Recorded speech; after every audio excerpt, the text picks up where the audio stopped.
Welcome to Sketchy Ideas, the point counterpoint video podcast where we debate ideas about leadership, business, personal growth, and success.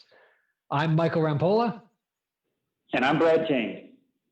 And today we are picking up part 2 of our discussion about avatars, which is only sometimes the thing in the video game, right? That's only one version of this thing. Last time we talked about the 3 reasons people buy and understanding those unique motivations of health, wealth, and relationships, and how our different target customers might leverage those needs, or we might leverage those needs to reach our different target customers through our messaging. But today we have to figure out who those target customers are. And we're going to do that with the dueling whiteboards. So Brad, take us into the magical, mystical world of avatars, and how do we build one? So there once was a world called Pandora, and there were these giant blue. Oh, sorry. No, wait. Is that wrong avatars? Sorry. Other one. Otherwise known as the Fox blockbuster hit. Scratch that. Reverse it. Romeo and Julian. Yeah. Romeo. Sorry, wrong show. My bad. Wrong My one. bad. Start that again. My bad. Ready? In 5, 4.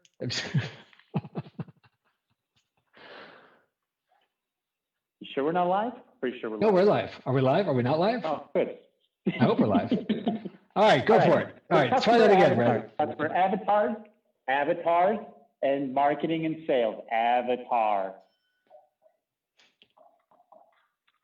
Or if you want to call it customer archetype, customer persona, target market description, those details, right? Got it. So thinking backwards about what this all means and why we do this because every time we go and talk to somebody, you don't want to focus on features. Features don't help you get your point across or cater your messaging or what you're trying to sell to an individual or to a group of people. So instead, we talk about building these avatars, which actually is very similar to the story that I was trying to go to. So for those of you who recall that movie about the world, the moon Pandora, or the moon of Pandora, where there were these native tribes people, and we as global or Earth citizens were flying in there trying to leverage resources. What they did is they did create this persona that would be able to communicate directly to the native people. And it's very similar, okay? All we're trying to do, though, in this world of what we're talking about is we're trying to classify and characterize who those people are, okay? So the native people of Pandora are who we're trying to describe by going through this exercise. Does that make sense? So I wasn't totally off base. Just no, you weren't. To give some perspective and some humor on this. So in order to communicate with the natives, we need to understand who the natives are. Correct. Exactly. So we do that, and there's a couple different ways that we do it here, and we talked about how it works for entrepreneurs or startups, as well as for big businesses or medium-sized businesses, and everywhere in between. If you're a solopreneur or if you're a CEO of a Fortune 500 or Fortune 50 company, you should be doing these things in order to better help your sales team, your marketing team, hey, your HR staff, and guess what? Even your operations people. All of this stuff matters. When you're talking about customer-focused organizations, these details matter, okay? So today we're going to go through the process and all the items. Think of this today as like a bulleted checklist of items to check off in order to begin building out your avatar. Sound good? Sounds good to me. All right. So the first thing we talk about is what we talk about with everything, is we talk about demographics. And marker's dead. Welcome to my world. Pitch it. We're off the... All right. We got some new ones. Fresh pack. Ooh. Fresh pack, big one. That new marker smell. That's right. We won't do that on camera. Oh, too late. Demographics. Okay. Demographics are the first thing we talk about. What that means is we are actively going to give this person a name. Think of all the physical features you might have for a person.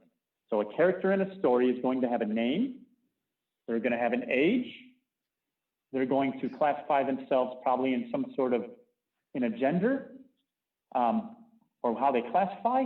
They're going to be married or single or attached, whatever you want it to be. They will probably have an occupation. These are all, when we think about target markets, these are all the things that come to our mind instantly, right? If you can boil it down to those items, we end up getting to a point of really understanding that name, age, gender, relationship status, their occupation. And then the other thing that you might think about after that is you might go, hey, location. Okay. And you might think about, hey, do they have other relationships like kids, right? So this is all who they are. This is who they are and things we can find out about them through some research, I'm guessing. Yes, exactly. Okay. That is exactly my point. Okay. So if we understand that, that's like at the center of what we're talking about, right? I'm going to erase my awesome drawing of a light bulb, you know. And we're going to continue that, right? Because off of here, we're then going to think about, okay, you know, do they have a level of education? You know, and we're going to build off of this. So we try to think and start with the physical, tangible stuff. Okay. Make sense? Yeah. Right. Quick sidebar question. What if I don't know this stuff yet? Good question. So if I am a startup or I'm an early stage company, or I've identified a certain subset of needs, I'm going to think about it this way. My first customers, I'm going to begin doing this for every single one of my first customers. I'm going to go, Michael Rampolla is in his mid 40s, right? Did I get that number right? No, but I'll take the compliment. There you go. He's a man, he's married, he's got kids, he's here in the Milwaukee area, he's awesome, is his occupation. Done. Now we're being more accurate. Much better. Thank you. There we go. See, I figured. All right. Now, other things that might fall into here are like income, education, all of that stuff, right? Now, all of this information, if I'm a larger business that's been aggregating data for a long time, guess what? Most of this information exists inside of my customer data. If I'm leveraging customer data correctly, AKA going into a CRM, whether that's Salesforce, Zoho, HubSpot, whatever you're doing, you can begin pulling this information out, okay? If you're not using that data, you're missing out on characterizing who your customer base is right off the bat. And I can't stress enough, like, this is a missed opportunity. This whole thing is a missed opportunity if you're not doing it. Does that help with understanding where we're getting it from? Yeah. So what I've got here is if I have the data, I'm going backwards. In order to communicate with the natives, I need to understand them. In order to understand them, I need to analyze the data. If I don't have the data, I need to gather it. But if I've done that, I can start to analyze it, to do the understanding, to do the communication. Yes. And this is just step one of characterizing who that person is. Oh, I'm not even, like, we're just getting warmed up here. Yes, this is literally a warm-up. All right. I'm warming up. Let's see what we got. You ready? You ready for step two? I'm ready. What do you now got? that we understand like the physical demographics, now we're going to dive into your favorite thing, goals. That is my favorite thing. And values. Okay. Now we're getting into belief systems, right? We're going to begin understanding based on this, what their goals and values are. Okay. And where we get some of that information is from this, but we also get it from their sources of info. So for those of you who are watching this wonderful show, we are considered a source of information for you. Glad to do this, the more you know, right? So when did that happen? When did we become a source? Come on, man. I know, guys. Good. Keep going. So So think about it this way. Sources are TV shows, books, news, website. Can you still see my writing? No, you can't. So other sources could be, think about if they might be part of a religious institution. Other details could be like the groups they hang out with. Okay, so these are channels of messages and information. Yeah, yeah. Because if you think about it, you become the average of the people you spend the most time with. What we're trying to do is multiply identify its scale for orgs.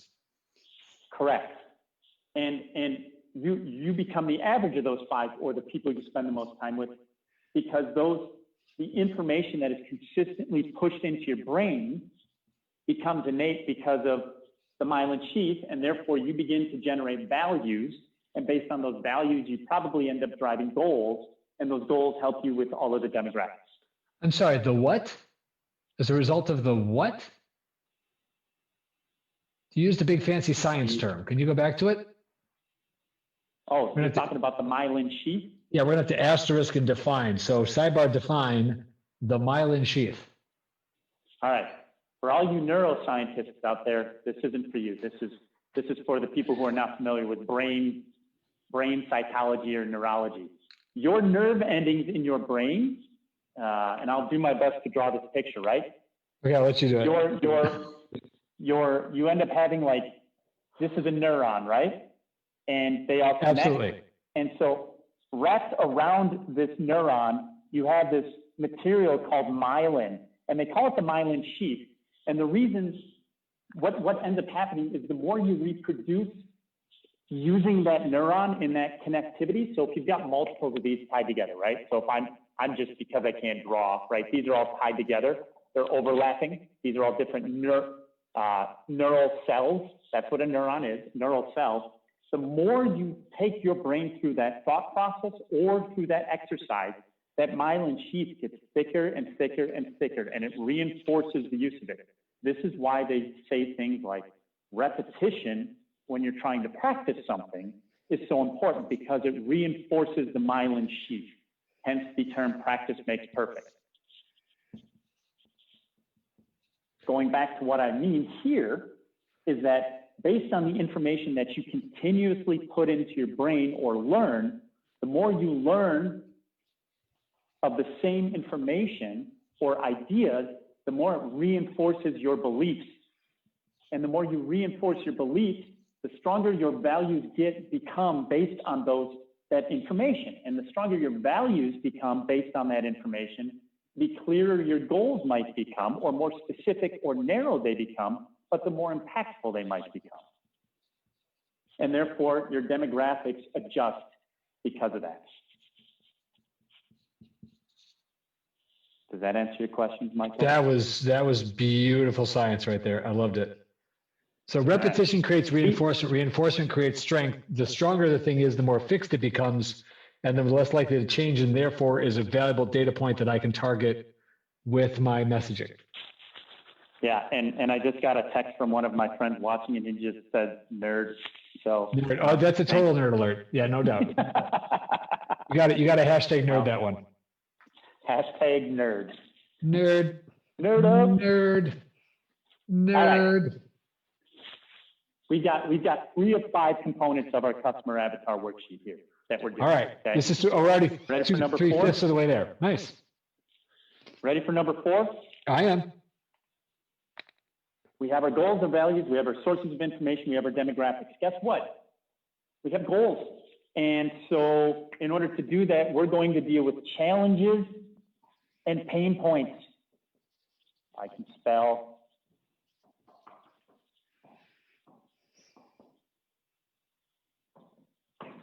Now, this becomes extremely important. Now we're getting into the marketing and the messaging, right? Because most products and services do what, Michael? Remove pain. Remove pain. Provide pleasure, depending. Yes, yes. And what we're trying to do with this customer avatar is understand based on our product or service, right? What pain points they may have. Because now what we're doing is we're beginning to develop our messaging and the words we're going to use, okay?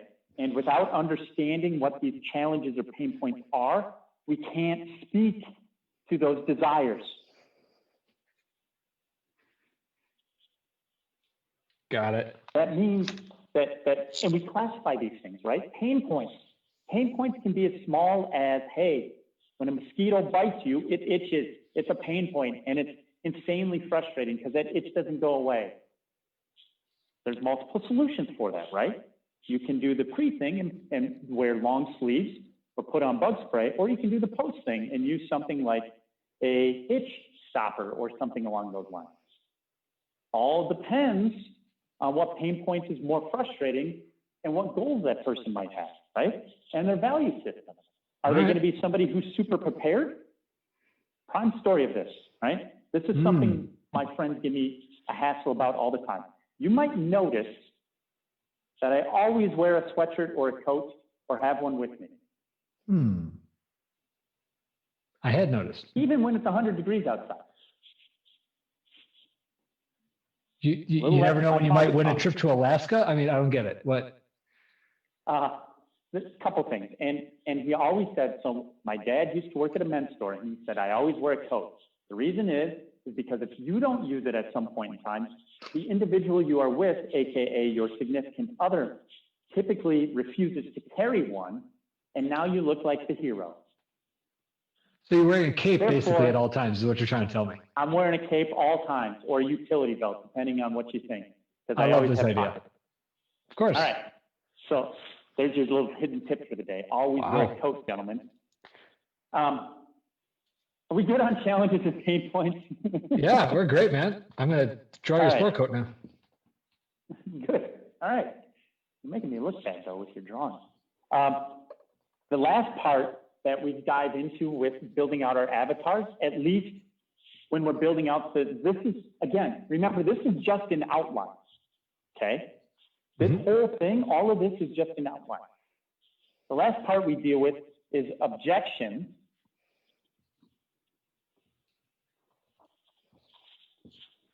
And then beyond that, we also deal with roles. And what do I mean by those two things, do you think, Michael? Any thoughts? One of them's very clear. The other one might not be. Yeah, objections is the reasons I say I'm going to say no, AKA the requests for more information, as I like to say in sales. Now the roles, I'm guessing we're getting into identity at that point, how I self-identify. Roles I need to play, jobs I need to do. Help me out. Maybe I'm missing it. Let's look at it this way. Tell me about the last time you bought a vehicle for your family. Sure. We bought the van. We bought the van because we had 2 more people now to transport around. And therefore that meant more stuff. So yeah. And what was your role in that buying decision? My role in that buying decision was watch the boys while my wife evaluated the van.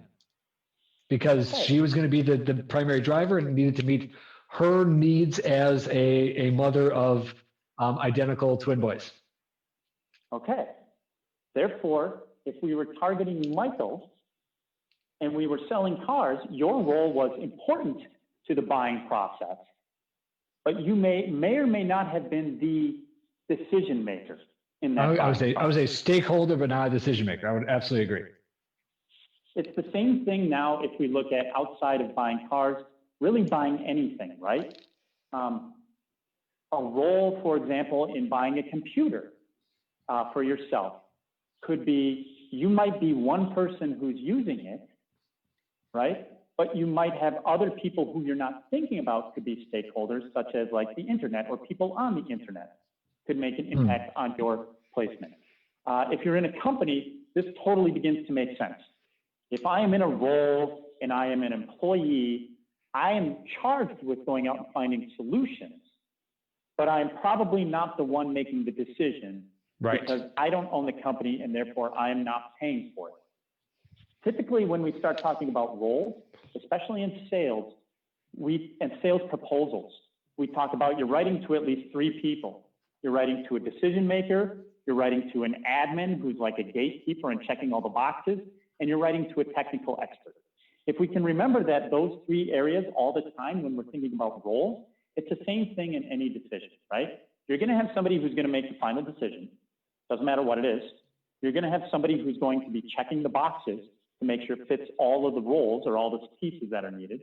And you're going to have somebody who's going to be the technical person who's making sure all the implementation is easily accomplished or has less pain. Because when you're buying, it's not just about money, it's about change, right? Right. That's what roles means. Now, if we look at this whole thing, there's a lot of information on one sheet. Yeah. And what we end up doing with this when we're done is we actually end up breaking this down.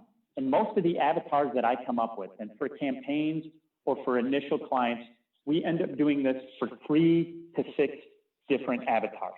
And we do that because we're thinking about advertising and targeting. In digital world, you need all this stuff to have good targeting. Right. Okay? In marketing, period. You just need this stuff because it's going to help you clarify the stories. It's going to help you clarify the hooks. It's going to help you clarify what that offer ends up being, because we're going to want it to be messaged specifically to this person. Okay. The other thing that ends up happening is I end up taking this and expanding it, probably just this part, into like 2 or 3 pages. But then I also then add, you'll probably hear us talk about at some point in time, this customer value journey. And whether I'm in sales or whether I'm doing marketing, 2 different things, but they both are very complementary. I'm going to take that customer value journey and take Michael through it. And then I'm going to talk about how these things may shift going through that customer value journey. And I can figure out the customer value journey because that's where I'm working between challenges, pains, objections, and roles. That gets me the understanding of that journey. Yep, exactly. But that's for another time. Oh, teaser. You're such a tease. Customer value journey. Wow. Why you like me so much. I know. You're not wrong. All right. So let me try and do that. Let me try and hit the summary here. So if I'm understanding you correctly, in order to communicate with the natives, we need to understand the journey that they go through. That journey we can understand because of the roles that they play and the objections that they may have. They have challenges and pains that create the needs, and our solutions, they're going to have objections to. Their roles are going to help us understand that. Once we have that, how we get there is by understanding the sources of information, the associations that they have, and the fixed parts of their identity. That is all a function of their goals and values. And their goals and values come from their demographics. In order to understand demographics, we get into gathering and analyzing the data, which will help us understand and communicate with the natives, which allows us to hook them in with our story that is customer-centered and user-focused. Pretty good. That's pretty good. Well done. My job here is done, friend. I'm out. Michael can teach it. Wait, hold on. Whoa, hold on. Wait, no, not yet. Not yet. We're gonna have to do a demo on this. I think we're gonna have to take somebody, some company, some organization through this thing, because I have to see this applied at this point. Yes, I think that's a good idea.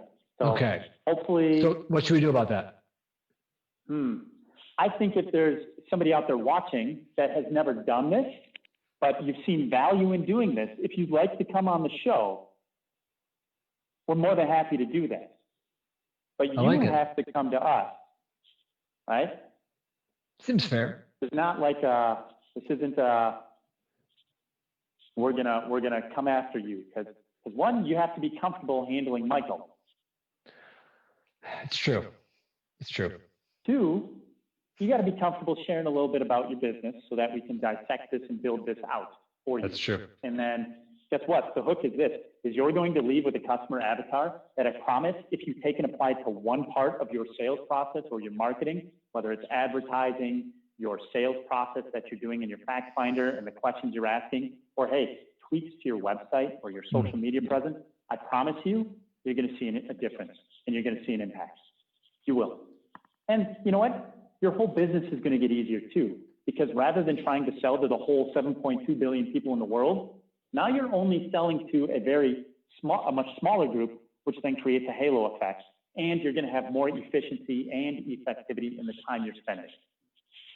Which prompts me to say niche, because we haven't said it yet this show. So, so if you want to understand your niche and the niche you can play in it, reach out to us. So let us know in the comments or send us an email to sketchyideas@ccmediagroup.co. Either way, we'll get that info from you. Brad has challenged you to be a little bold, put yourself out there, but holy cow, talk about the reward for that risk. So reach out to us. We'd love to help you understand and communicate with your natives, blue or otherwise. And we would love to feature you on the show. That's right. Yeah. All right. Fortune Thanks, favors Brad. the bold. No problem, Mike. All right. I think, is that a wrap? Are we wrapped? You got any questions for me today? I'll say this. I'll tell you this, though. Yeah. We are putting together a course on this that people eventually will be able to find and they'll be able to take. It's nice. Something that we know a number of organizations, whether you're running a business or you're functioning in a nonprofit or you're working. We even have, through BPODs, we've got teachers who are using this and then catering their education or their curriculum to this kind of format too.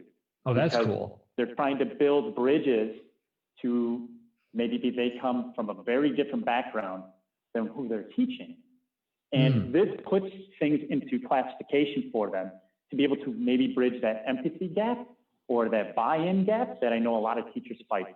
And so again, like when I learned this process, I feel like it's a tough thing to grasp right off the bat, but the more you do it, you build that myelin sheath, the easier it gets, and the more effective you become.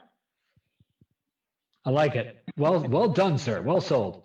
That's fantastic. All right, I think we're gonna hit a wrap on it. So I see a ton of applications of this, which means depending on whatever your world is, it seems like we can help you understand the avatars in it. So please reach out. We'd love to help and support you in that.